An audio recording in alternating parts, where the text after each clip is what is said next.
Unemployment applications have hit previously unimaginable highs. The stock market is in free fall. National parks are closing and Broadway is dark. And that's just in this country. The coronavirus pandemic is global, and it's likely that we are only just beginning to see its economic impacts. So what can we do to cope?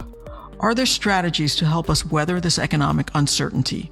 What should we be doing with our money if we still have any?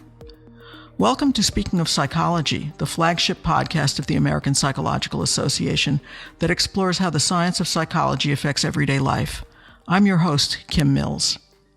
Even before the coronavirus struck, many of us were prone to do unwise things with our money. What, if anything, will the pandemic do to that very human tendency? How can we work against our worst financial instincts while our lives are feeling so chaotic? Our guest today, Dr. Brad Klontz, is, I hope, going to help us better understand why we do what we do with money and how we can make some better decisions even as we deal with the rocky economy ahead. Dr. Klontz is an award-winning financial psychologist and a certified financial planner. He is also an associate professor of practice in financial psychology and behavioral finance at Creighton University in Omaha, Nebraska. Dr. Klontz, thank you for joining us. Thanks for having me. Let me start by asking the $64,000 question. Where is the economy headed? Have we hit the bottom?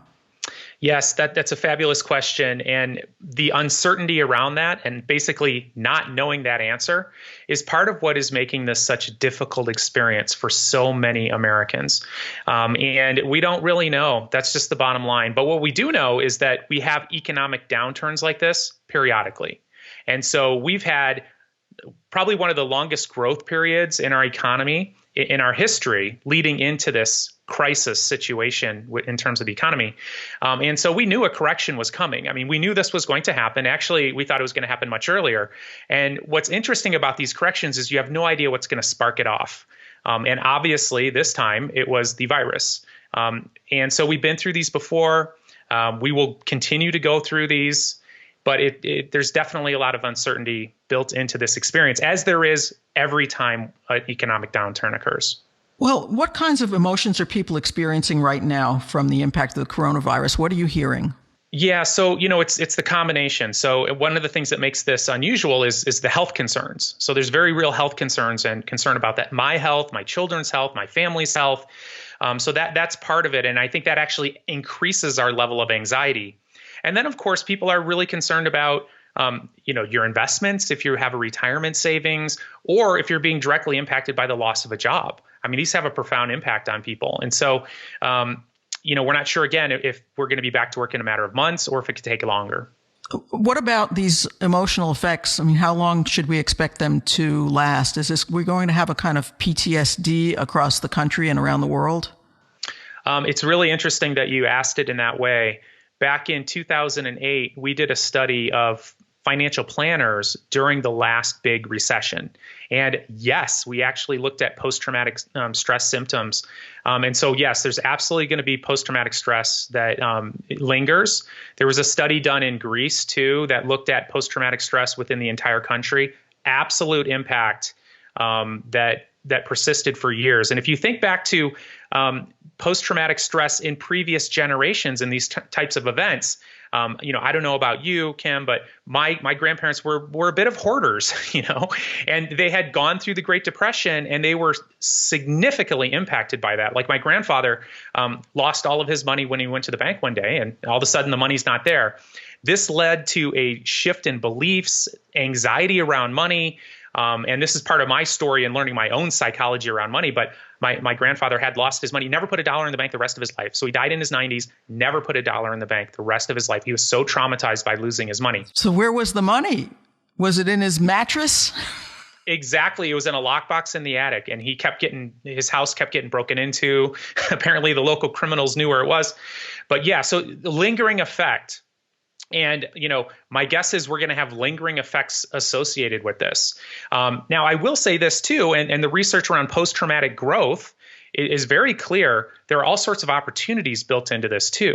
Like there's perhaps you're spending more time with your family, or your spouse or partner. Now, you could use this experience to grow closer. Now, some couples are actually growing further apart. So therein lies the crisis. But there's an opportunity for many of us to have deeper, closer connections with our family. Perhaps you're spending more time with your children, as an example. Perhaps you're looking at your finances. You've been sort of avoiding looking at it. And now all of a sudden you have some stress related to your finances, and it's a great time to actually look at where your spending habits have been and make adjustments along the way. So lots of stress built into this.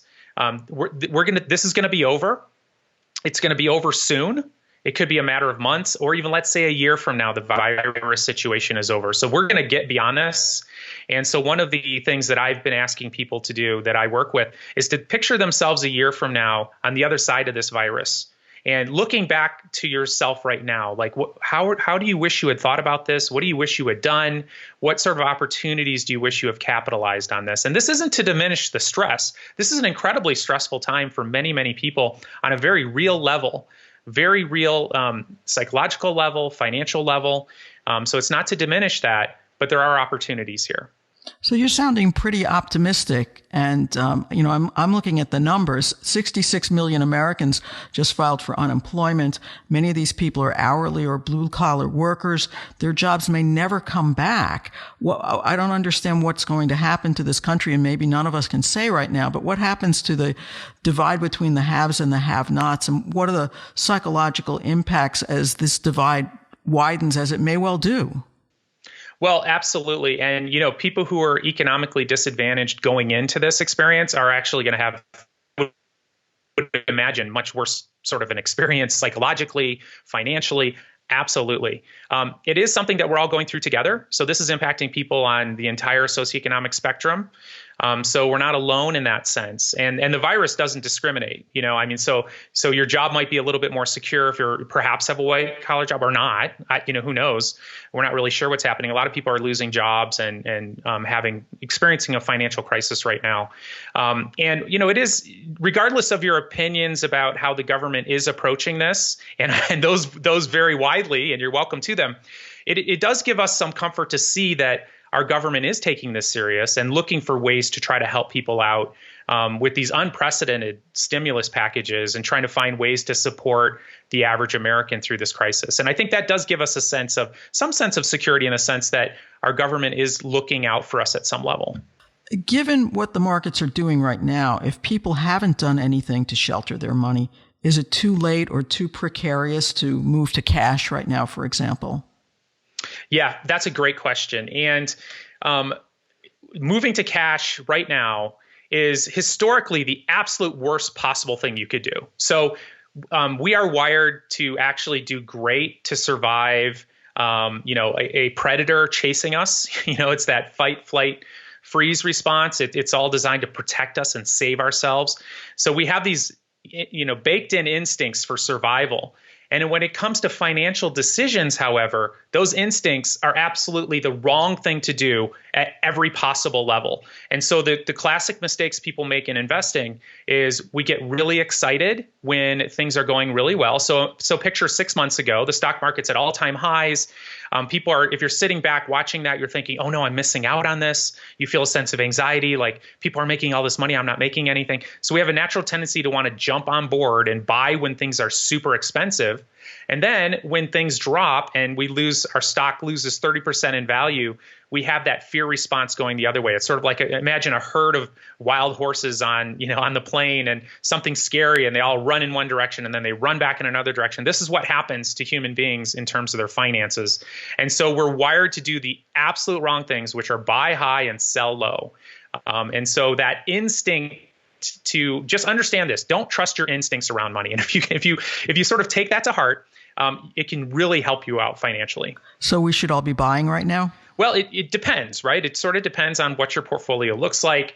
But almost certainly, if you look, this is great too. Look back to 2008. And if you look back at charts on what happened in 2008, took a huge hit, bounced around a little bit, and then it was just a steady path right on up. So it really depends on your frame of reference. And one of the problems we have as human beings, and when it comes to investing, is it's called a narrow frame of reference. And so for example, if you pulled up a chart of like the Dow Industrial Average or the S&P 500. These are indexes that track the stock market. If you pulled up a chart that looked at the last month or two or three, it's going to look like total catastrophe. You're going to see a bunch of red lines. It looks like our entire life fell off a cliff. So that's called a narrow frame of reference. Now, if you looked at a chart about 5-10 years out, or even for fun, look at a 100-year chart, you're going to see this is actually much more of a pothole when it comes to what's happening in markets versus a cliff. And so that wider frame of reference really can help settle that your emotional brain, calm it down so you don't do the wrong thing. Isn't this highly unusual? I mean, I can't think of any other time in history where the markets have done quite what they're doing right now. I mean, even if you look back to the Great Depression, nobody's working. I mean, we're all sitting at home right now, which is highly unusual. And if we're expecting unemployment to hit 30%, let's say, which is one of the projections, do we really have any experience like this? 2008 may not be the right comparison. Well, actually, you're making a fabulous point, Kim. And the fact is, it's always something new. So back in 2008, and if you can sort of imagine back to 2008, and this is a really helpful exercise, chances are if you were around and paying attention back then, you had some catastrophic thinking going on. It was like there was deep, deep fear that we were experiencing culturally. I'm going to lose all my money. The markets may never recover. This time it's different. This is the same type of thoughts that, frankly, I have, as I'm drifting off to sleep at night, and my anxiety's kicking in. But it's the exact same catastrophic thinking we had then. It's the exact same catastrophic thinking we had back in 2000. And I really can't go beyond that. but I hear it was the same one we had back in 87 and on and on. So this is built in. It is absolutely totally different. We're not sure. And that's the one thing that's consistent about these economic collapses is that uncertainty and that catastrophic thinking and those intense emotions of fear. And so I sort of rest with some confidence that that we are going to manage to get through this, just like we have in all the other ones. That this one, it is totally different. For example, like what's totally different? Well, Kim, in the last couple recessions, it was more of a drop off. I mean, it took months and months or even years to find a bottom, where this one might have happened in the matter of a month or two. And again, we're not sure if there's more to go. We're not sure if 2 or 3 months from now, it's great news and the switch gets turned back on and everyone's back to work. We have no idea. And that sort of gets built into our anxiety and frankly sets us up to be self-destructive around money. So you've done a lot of research into how people manage their money, the emotions that go into it and the psychological constructs that you've been describing. You've looked at concepts like overconfidence bias, where people have too narrow a frame of reference, that they don't look at markets over the long term, which is what we're talking about, and anchoring bias. Can you talk about some of these concepts and how they might play into what's happening right now? Sure. Well, I think if you had an overconfidence bias, chances are it's shaken up a little bit, which is probably good for you. And this is sort of our natural tendency to believe that we're much better at things than we actually are. And certainly that was the case in the months preceding this drop. Again, stock markets were going crazy, all sorts of amateur investors doing lots of trading, having incredible experiences, believing that this related to them when, statistically you could have a monkey throwing darts at a dartboard and picking winning stocks in the years leading up to this. So that sort of gets baked into the cake around that. And so hopefully, frankly, I want you to be much less confident in what you think to be true about investments and about markets. That's actually really, really healthy for you. They've actually done studies on gender differences here, and it turns out that women are less confident in what is a good stock and where is it going to go. And it turns out that they actually are better at investing as a result. So they actually have better returns by having less confidence in knowing exactly what's going to happen in the future. But we're also starting off with less money and lower wages, so we've got that disadvantage. Absolutely. But you're also better investors. So, and research bears that out. So I think a little bit of a lack of confidence is a really healthy thing when it comes to financial markets. And then, of course, anchoring bias builds in too, and it creates your anxiety also because the anchor is basically the price at which you think this thing should cost. So you see this with a house you bought. You see this with a stock you bought. If it's like, oh, you bought it at 100. then you could be really stuck on that point. And if the stock is now worth $75, it's actually not worth 100. This is where that anchoring bias comes in. It's actually now worth $75. And so that's just the reality.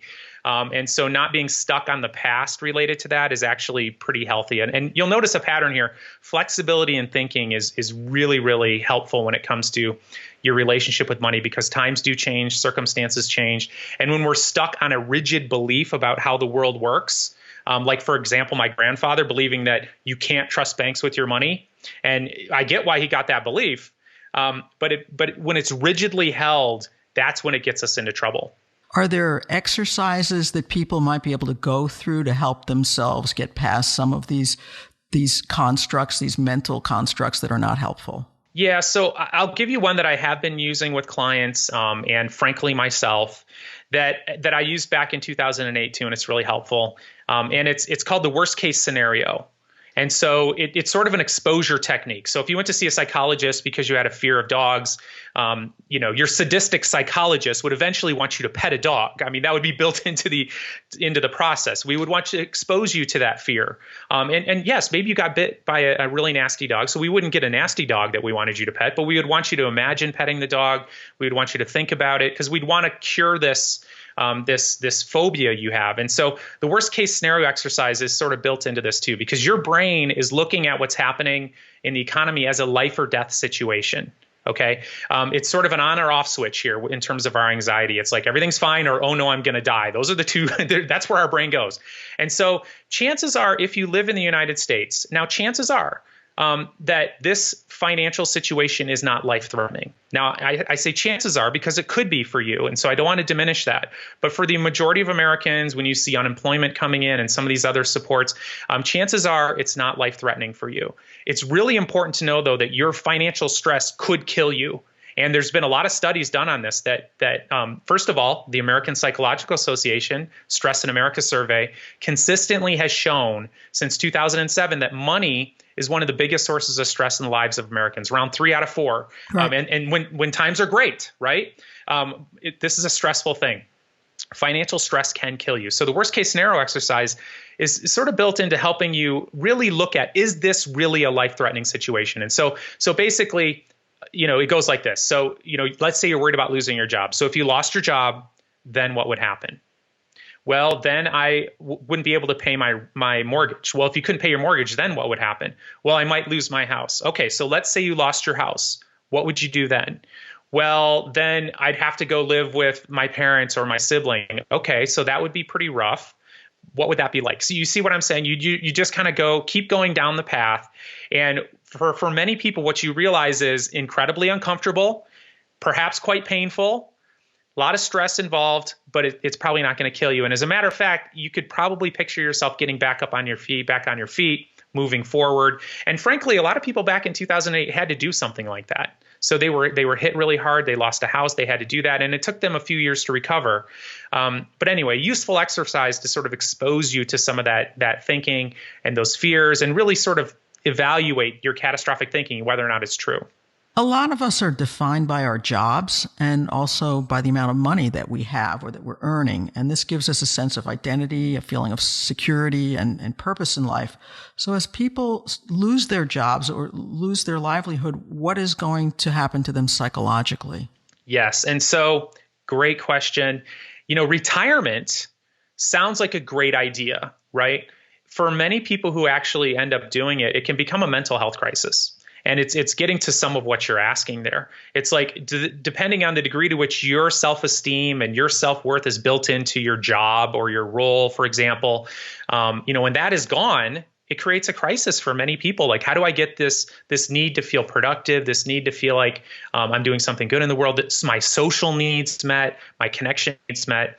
This is a challenging time because many of us are losing our ability to engage, socially. Like, we're actually being told not to socialize.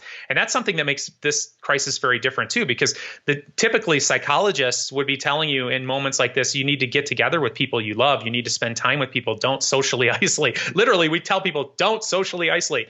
And yet we're being told we need to do this. Like, this is something we need to do. And so again, a crisis, I also do think there's an opportunity built in here too. So you're going to be stuck at home, perhaps stuck at home with people that you love, And so for me, on a very personal level, I've been putting more time into, how am I evaluating myself as a husband with my wife and as a father? And I've just been paying more attention to those roles. And frankly, I'm a better father now than I was 2 months ago, because I'm starting to see my kids in a different way. And, just for example, my son the other day was like, hey, can I help with the dishes? He's 7. And I realized in the past, I would have been like, no, buddy, don't worry about it. You do that. I'll just finish this up. Now I'm like, whoa, this is an opportunity for me to connect with him and to mentor him and teach him something. And so frankly, I've been really focused more on, how can I be a better husband, a better father, and build up those roles, which are really, really important to me. And frankly, when I'm at the office working really hard, those roles aren't getting as much attention.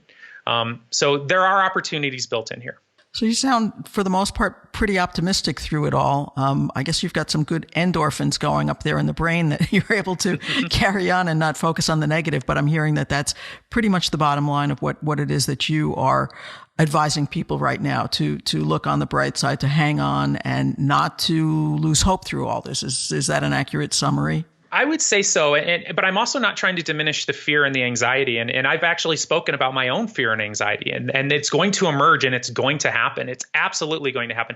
And if you don't have some of that, you're sort of in denial about what's happening, But I don't feel like there's a ton of value in lingering there. I mean, stay there as long as you need to process, for example, loss, like you've lost some income. Maybe that income has led to you having to not enjoy some of the things you're able to enjoy, or, many people literally have lost vacations, or they've lost their ability to produce. These are very, very real things. And so I think that grieving those is really important, and thinking about a plan for after this, super important. Do that worst case scenario exercise, dive into the pain of everything bad that can happen. But I also feel like there are other things happening right now, and what you pay attention to gets bigger. And so if you're staying in that too long, frankly, it becomes dysfunctional and not very helpful. And so I believe that there are two sides of reality here, and one is very painful, and the other is there's tons of opportunity. So I don't think it's rose-colored glasses, but I do think it's important to look for those opportunities. I mean, you probably have some time at home. I mean, I think it's a useful exercise. For people who feel like they need professional help, particularly around money anxiety, are there special places where they should go? Are there particular types of psychologists who are better at helping than others? Well, I think that psychologists back in 2008, and this is anecdotal, but I think maybe even for the first time as a profession, we really started to take seriously this whole idea of financial anxiety and people struggling with money, frankly, because most of our clients were struggling with that. So that was being brought into the therapy room. And so I think psychologists are actually extremely well equipped to help people with anxiety. And most of the decisions we make around money, or most of the things we need to do around money, we kind of already know what we need to do. So like, for example, most Americans have problems with money because we're spending too much or we're not saving enough. And I've yet to find somebody who doesn't know they shouldn't do that. So I think a lot of our struggles in finances aren't technical. So it's not like you actually need a psychologist to tell you which stock to buy. That's not what a psychologist would do. And that's really not your issue. And I think psychologists are really well equipped to help people deal with the anxiety. And the other opportunity that's happening here too is more and more telehealth opportunities are being presented. And so that's something that I hope lingers at the end of this is, people are doing more online therapy, phone therapy, and that kind of thing. So there's an opportunity perhaps for people who weren't really engaged in therapy before to be engaged in it now as a result. Yeah, that's definitely becoming much more available. And we at APA have been working hard to make that more available to people. Well, Dr. Klontz, you've been extremely helpful. I really appreciate your joining with us today. If you have any final advice or words you'd like to impart, please do. Well, I mean, I think it's really important to know that you're not alone. You're certainly not alone. And we're all going through this together, and we're all going to get through this together. Humanity has been faced with this type of thing. Every time you take your kid in to get shots when they're a baby, each one of those shots represents a pandemic that has happened like this, that has had a profound effect on humanity. So we've dealt with this over time. We're going to get on the other side of this. And so think about on the other side of this, looking back to who you are right now and what you're doing right now. And just try to build into there, how would you feel really good about how you went through this? And of course, you're going to have bumps in the road. You're going to be stressed. You're going to have down days. Absolutely. And then the second thing I would say is, yes, we need to socially isolate, but don't actually do that. I mean, there are other ways to connect with people. And so, whether it's FaceTime or Skype or phone calls, find ways to connect with people that you love. People, we need to do this. This is something very important to us. So make an effort to do that. Great. Well, thank you again, Dr. Brad Klontz. My pleasure. So for our listeners, if you have any comments or ideas you'd like to share about our podcast, send an email to speakingofpsychology@apa.org. That's Speaking of Psychology, all one word, @apa.org. You can find previous episodes of Speaking of Psychology on Apple, Stitcher, Spotify, or wherever you get your podcasts. You can also go to our website and download all episodes at www.speakingofpsychology.org. Thank you again for listening. For the American Psychological Association, I'm Kim Mills.